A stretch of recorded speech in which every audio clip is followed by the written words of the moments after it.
Hello दोस्तों, जय हिंद, वंदे मातरम। मैं प्रशांत शर्मा, द आर्मी मैन। कहते हैं कि आपके कर्म ही आपकी पहचान है, आपके कर्म ही आपकी पहचान है, वरना इस दुनिया में एक नाम के हजारों इंसान हैं। आज कहानी एक जादूगर की। एक जादूगर था जो जादू करता था, जादू दिखाता था। वो धीरे धीरे फेमस हो रहा था। वो काफी मशहूर होने लगा। बात वहां के राजा तक पहुंची। राजा ने उसको आमंत्रित किया कि ठीक है, तुम मेरे पास जादू दिखाने आओ। जादूगर सोचता हुआ चल रहा था कि कौन सा जादू दिखाए। हमने इतने सारे जादू दिखाए, आज कुछ अलग करता हूं, बड़ा करता हूं। दरबार खचाखच भरा हुआ था, राजा बैठे हुए थे। जादूगर ने ऐसा जादू किया कि उसने राजा का मुकुट ही गायब कर दिया। यह देखकर सारे दरबारी हंसने लगे।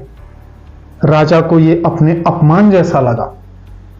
राजा क्रोधित हो गया और राजा ने आदेश दिया कि तुरंत इस जादूगर को कैद करके जेल में डालो और 7 दिन बाद इसको फांसी पे लटका दो। जादूगर की पत्नी को यह बात पता चली। वो रोते बिलखते हुए आई, इससे मिलने के लिए जेल में गई तो देखा जादूगर मुस्कुरा रहा है, हंस रहा है। उसकी पत्नी ने कहा कि तुम्हारी फांसी होने वाली और तुम मुस्कुरा रहे हो। जादूगर ने कहा, चिंता मत करो, सब ठीक होगा, विश्वास रखो, सब अच्छा होगा।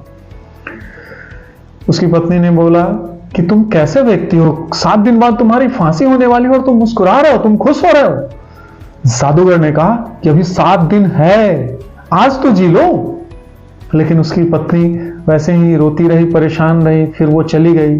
फिर वो दूसरे दिन मिलने आई, तीसरे दिन, और उसको बार बार याद दिलाती रही कि अब बस कल तुमको फांसी होनी है। जिस दिन फांसी होनी थी, सुबह सुबह राजा उससे आखिरी बार मिलने आया कि देखो जरा इस जादूगर के क्या हालचाल है। जादूगर ने जैसे ही घोड़े पर सवार राजा को देखा तो वो उसके मन में एक योजना सूझी। वो बहुत ही रुआसा हो गया, बहुत ही शकल मासूम सब बना लिया, दुखी होने लगा। तो राजा ने मुस्कुराते हुए बोला, हाँ उस दिन तो बहुत जादू दिखा रहे थे, मेरा मुकुट ही गायब कर रहे थे, आज दुखी हो रहे हो। तो जादूगर ने कहा कि हुजूर राजा साहब, मैं मरने से नहीं डर रहा हूं। मरना तो सबको है, मुझे भी, आपको भी, सबको मरना है एक दिन।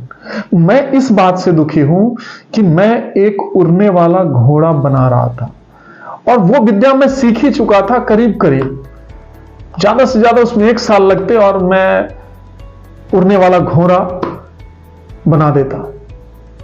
और मुझे दुख इस बात का है कि यह विद्या मैं अपने साथ लेकर ही इस दुनिया से चला जाऊंगा। राजा ये सुना तो उसको बड़ा आश्चर्य हुआ कि उड़ने वाला घोड़ा। राजा के मन में लालच आ गया। उसने सोचा कि अगर ये उड़ने वाला घोड़ा मेरे पास हो जाए तो कमाल ही हो जाएगा। मैं लड़ाई में बड़े से बड़े राजा को यूं चुटकियों में हरा दूंगा। उसको लालच आ गया। उसने जादूगर को कहा कि अच्छा, सच में तुम बना सकते? बोला, बिल्कुल हुजूर, काम बिल्कुल अपने लास्ट स्टेज में था। तो राजा ने कहा कि चलो, तुमको मैं 1 साल की मोहलत देता हूं। अगर 1 साल के बाद तुम मुझे उड़ने वाला घोड़ा लाकर दे देते हो तो तुम्हारी फांसी कैंसिल, तुमको माफ कर दिया जाए। बोले ठीक है हुजूर। घोड़ा दिया गया जादूगर को। घोड़ा लेकर जादूगर पहुंचा अपने घर। वहां देखा तो वहां मातम पसरा हुआ है। सारे नाते रिश्तेदार रो रहे हैं, बैठे हुए हैं कि अब तो फांसी हो गई होगी, चलो उसको लेके आते हैं। ये वो यही बातचीत चल रही थी। अचानक उसको देखकर उसकी पत्नी बहुत खुश हो गई। सारे रिश्तेदार नाते सब बहुत खुश हो गए कि चलो ये बंदा जिंदा बच गया। सारे लोग जब चले गए तो उसकी पत्नी ने पूछा कि अरे ऐसा कैसे हो गया, उस राजा ने तुम्हें माफ कैसे कर दिया? तब जादूगर ने उसको अपनी योजना बताई कि मुझे 1 साल के अंदर उसको उड़ने वाला घोड़ा देना है। अब उसकी पत्नी फिर छाती पीट कर रोना शुरू कर दी कि ये क्या कर लिया तुमने, अब तुम उसको उड़ने वाला घोड़ा कहां से लाके दोगे? जादूगर बोला कि पगली, चिंता मत करो, सब ठीक होगा, तुम काहे टेंशन ले रही हो, कुछ ऐसा कुछ नहीं होने वाला है, अभी 1 साल है हमारे पास। पत्नी नाराज होते हुए बोली कि बस तुम्हारा ज्ञान शुरू हो गया, अभी रहने दो तुम। जादूगर बोला कि चिंता मत करो, सब ठीक होगा, विश्वास रखो। संजोग से वैसा ही हुआ। 6 महीने बाद उस राजा की मृत्यु हो गई। 9 महीने बाद वो घोड़ा भी मर गया। फिर कौन सा राजा, कौन सा घोड़ा, सब समस्या खत्म हो गई। कहानी उस जादूगर की और उस राजा की नहीं है। ये कहानी हम सभी की जिंदगी में लागू होता है। हम सभी, हम में से ज्यादातर लोग आज उनके पास क्या है उससे वो खुश नहीं रहते। भविष्य में क्या होने वाला है उसको सोच सोच के दुखी होते रहते हैं। वो ये नहीं सोचते कि आज उनके पास मुस्कुराहटें हैं, उनके पास खुशियां हैं, उनके पास उनकी फैमिली है, आज के दिन को एंजॉय करो।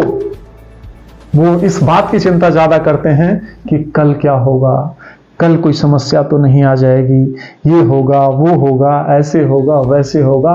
इन्हीं सब सोच से वो परेशान रहते हैं। मैंने कहीं पढ़ा था कि अगर आपकी जिंदगी में कोई समस्या है और आप उसको 5 minute, 10 minute, 15 minute, 20 minute, maximum आधे घंटे तक सोचते हैं और आपको उसका कोई हल नहीं दिखाई देता, तो आप उस समस्या को भूल जाइए और अपनी जिंदगी का मजा लीजिए। कल क्या होगा उसको ऊपर वाले पर छोड़ दीजिए और विश्वास के साथ जिंदगी जिए। और अगर आपने मेरे इस चैनल को सब्सक्राइब नहीं किया है तो जल्द से जल्द कर लीजिए, ताकि ऐसी ही बेहतरीन और मोटिवेशनल स्टोरीज मैं आप तक लेके आता रहूं। धन्यवाद। जय हिंद।